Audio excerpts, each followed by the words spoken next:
প্রিয় ভিউয়ার্স, আবারও হাজির হলাম নতুন একটি ব্লগ নিয়ে। চলুন আমরা দেখে আসি আজকে দুপুরবেলা আম্মু আমাদের জন্য কী রান্না করছে। তো এইখানে দেখতে পাচ্ছেন, এটা হচ্ছে মাছ ভাজি। আম্মুর কিন্তু খাওয়ার সময় মাছ ভাজিটা খেতে খুবই দারুণ লাগে। এবং সেই সাথে এখানে আছে গরুর মাংস।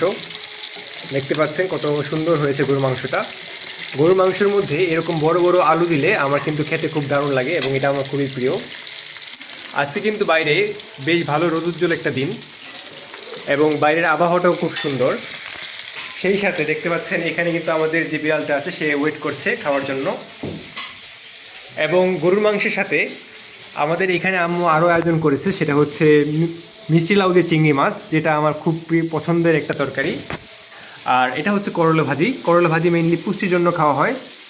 এটা আম্মুরই বেশি পছন্দ, আমি তেমন একটা করলা ভাজি পছন্দ করি না। আর এগুলোই ছিল আজকের আয়োজন।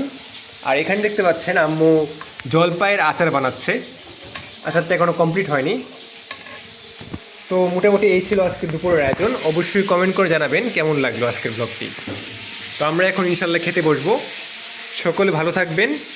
আল্লাহ হাফিজ।